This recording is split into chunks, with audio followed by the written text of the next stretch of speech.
Hi guys, welcome back to my channel. Hey guys. और ये सुबह के 6 बजे हैं जब हम तिरुपति के लिए निकल रहे हैं।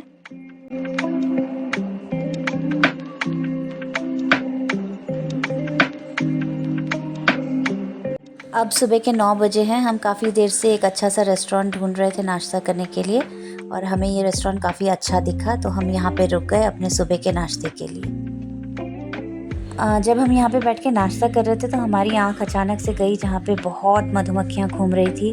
फिर हमने उन लोगों से पूछा कि ये मधुमक्खी के छत्ते कितने साल पुराने हैं, तो उन्होंने बोला करीब 30 साल पुराना है। और यहाँ पे उनके रेस्टोरेंट में एक छोटी सी बिल्ली घूम रही थी जो कि बहुत ही ज़्यादा बदमाश थी।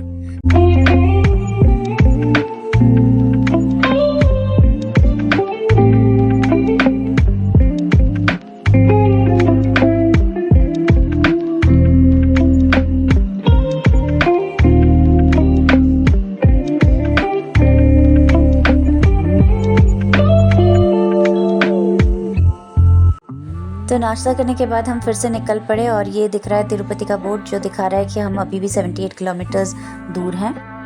अब जाते हुए दोनों तरफ बहुत ही सुंदर पहाड़ दिख रहे थे जिसको मैंने सोचा थोड़ा कैप्चर कर लूँ, तो आप लोगों के साथ भी शेयर कर सकती हूँ। हमने उसी दिन ट्रिप टू आसाम बोल के एक वीडियो पोस्ट किया था अपने चैनल पे, उसको जाके देखिए। और ये हमें दूर से मंदिर का दृश्य दिख रहा है।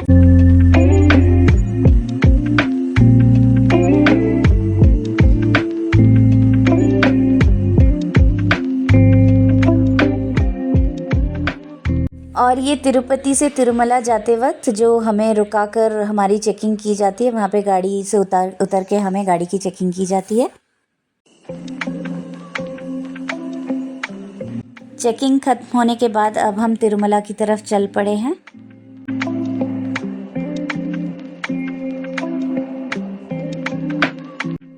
और ये हम अपने एकोमोडेशन की तरफ जाते हुए। और अब हमारी ट्रेजेडी सुनिए। क्योंकि जब हमने टिकट बुक किया था तो हमें टाइम नहीं मिला था, मतलब ऐसा नहीं बोल सकते हमें टाइम नहीं मिला था, हम भूल गए थे कि हमें रूम भी बुक करना है। फिर जब जब ऑलरेडी बहुत लेट हो चुका था तो हमने सोचा कि हम कहीं होटल ले लेंगे। बट तभी हमें किसी की याद आई जिनको हम बहुत करीब से जानते हैं, और वो अक्सर हमारे लिए पहले भी रूम अरेंज कर चुके हैं। तो हमने सोचा कि उनको एक बार बता देते हैं कि अगर उनकी तरफ से कुछ मदद मिल जाए तो अच्छी होगी। हमने क्या किया, उनको बताया कि हम रूम बुक करना भूल गए थे, तो उन्होंने बोला ठीक है, उनके एक करीबी रिश्तेदार हैं जो कि वहाँ के एम्प्लॉई हैं और वो हेल्प करेंगे एम्प्लॉई कोटा में रूम दिलवाने के लिए। तो हम फिर उसी हिसाब से हम तिरुपति आ गए, और उन्होंने हमें कुछ स्लिप्स दिए, बोला अपना नाम और एड्रेस लिख के वो सबमिट करेंगे तो हमें रूम अलॉट हो जाएगा। हमें रूम अलॉट भी हो चुका है, बट वो रूम अलॉट होने में हमें करीब 3 से साढ़े 3 घंटे लग गए, जो कि हम एक्चुअली चाहते तो अगर हमें पहले से मिल जाता तो हम उसको, जैसे कि मैंने आपको बताया, हम नीचे से चल के ऊपर जाने के लिए सोच रहे हैं, तो फिर हम वो कर लेते, और फिर हमारा काफ़ी आगे बढ़ा हुआ होता, तो कल दोपहर 3 बजे हमारा दर्शन है तो वो भी हम पूरा कर लेते। और ये था हमारा अलॉटेड एकोमोडेशन।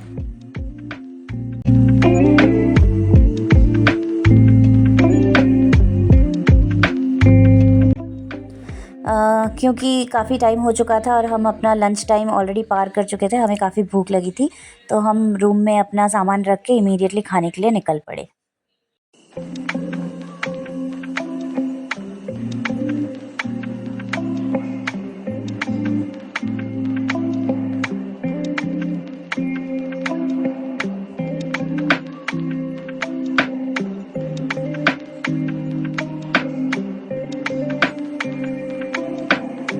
गाइस, मैंने एक मन्नत मांगी थी जिसमें मैंने सोचा था कि अगर मेरी मनोकामना पूरी हो जाए तो मैं तिरुपति बालाजी के दर्शन नीचे से चल के ऊपर तक आके करूँगी। तो मेरी मनोकामना पूरी हो गई है, हम तिरुपति पहुंच भी गए हैं। अब मैंने जब बहुत लोगों से पता किया, अपने फ्रेंड्स से, कोलीग्स से, तो उन्होंने बताया जो गेट है श्री वेरी मट्टू, उसके लिए मुझे नीचे जाना पड़ेगा। वो गेट सुबह 6 बजे से शाम 6 बजे तक खुला रहता है, और वहाँ से मैं गई तो वो थोड़ा शॉर्टकट भी पड़ता है। वहाँ से मैं आई तो रात को करीब 5-6 घंटे चलने के बाद मैं अपने मतलब मैं ऊपर तक पहुँच जाऊँगी, तिरुमला तक। तो अब हम उसके लिए जाने वाले हैं। यहाँ से नीचे पहुँचने के लिए मुझे 1 घंटे का टाइम चाहिए, और अभी करीब 4 बज रहे हैं, तो मैं निकलने वाली हूँ। तो तब तक के लिए बाय बाय, और आके मैं आपसे वापस से बात करती हूँ। बाय। और ये मैं और मेरे हस्बैंड तिरुपति की तरफ जा रहे थे ताकि वहाँ नीचे से हम तिरुमला की तरफ चढ़ सकें, और ये वहाँ का एंट्रेंस था जहाँ से हमने एंट्री करी और अपने जूते चप्पल रखे।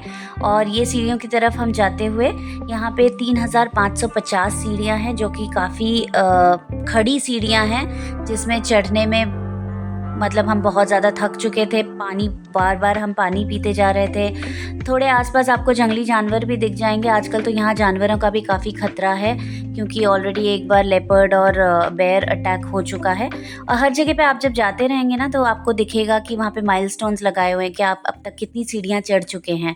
वहाँ पे अच्छे-अच्छे मंदिर के दृश्य भी दिख जाते हैं, और आप जब चढ़ोगे तो थोड़ी-थोड़ी दूरी पे आपको बहुत मतलब आप हाँफने लगोगे, और फिर आप क्या करोगे, वहाँ पे साइड्स में जगह दिए हुए हैं जहाँ पे आप बैठ के थोड़ा रेस्ट ले सकते हो। तो जब तक दिन रहता है तो आपको कोई टेंशन नहीं रहता है, आप आराम से चढ़ सकते हो। जैसे ही शाम होने लगती है और दोनों तरफ अंधेरा होने लगता है, तो आपको पुलिस जो विजिलेंस वाले हैं या जो वहाँ के सिक्योरिटी गार्ड्स हैं, वो आके बोलते रहते हैं कि अब अंधेरा हो चुका है, यहाँ पे जंगली जानवरों का डर है, तो आप लोग चलते रहिए, आप कहीं पे अकेले ऐसे मत रुकिए, और हमेशा झुंड में जाने के झुंड में जाइए ताकि आपको किसी चीज़ का खतरा नहीं रहे। और इवन कि हम नीचे से जब आते हैं तो वो हम लोगों को एक डंडा भी पकड़ा देते हैं, जिसका हमें पता नहीं था। बाद में हम चलते हुए हमने बहुत लोगों को डंडा पकड़े हुए देखा, तो हमने उनसे पूछा, तब हमें पता लगा। और ये दूसरे दिन सुबह हम नाश्ते के लिए निकल पड़े। हम अपने घर से निकल के पैदल रेस्टोरेंट की तरफ जा रहे थे, क्योंकि हमें पता है कि रेस्टोरेंट कहाँ है।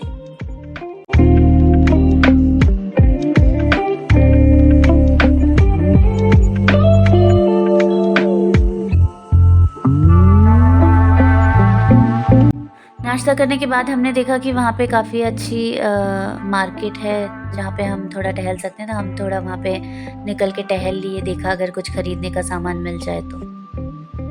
और यहाँ से हम अपने रूम में वापस गए। वहाँ से तैयार होके हम दर्शन के लिए चले गए, और दर्शन करके हमारा दर्शन लगभग 3 से 4 घंटे के बीच हो गया था। फिर जब तक हम निकले थे तो 7 बज रहा था, तो हमने सोचा क्यों नहीं बैंगलोर की तरफ रवाना हुआ जाए, और ताकि आज ही पहुंच जाएं और सैटरडे संडे हमें पूरा घर पे मिले और हम थोड़ा रेस्ट भी ले सकें।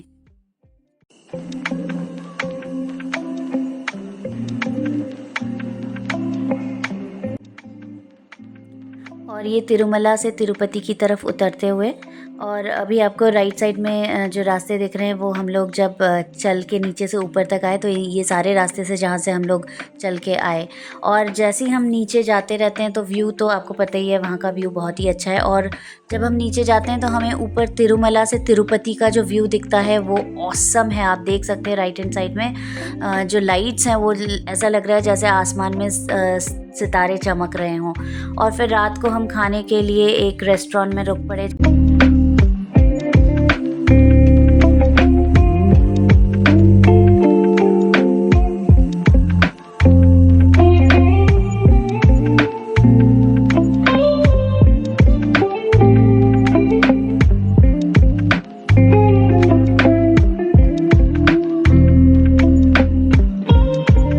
डिनर करने के बाद हम फिर से निकल पड़े थे और अपने घर करीब 1 बजे रात को पहुंच गए। अगर आपको ये व्लॉग अच्छा लगा तो हमें लाइक, शेयर और सब्सक्राइब कीजिए, और हमें सपोर्ट कीजिए ताकि हम आगे बढ़ सकें। Thank you.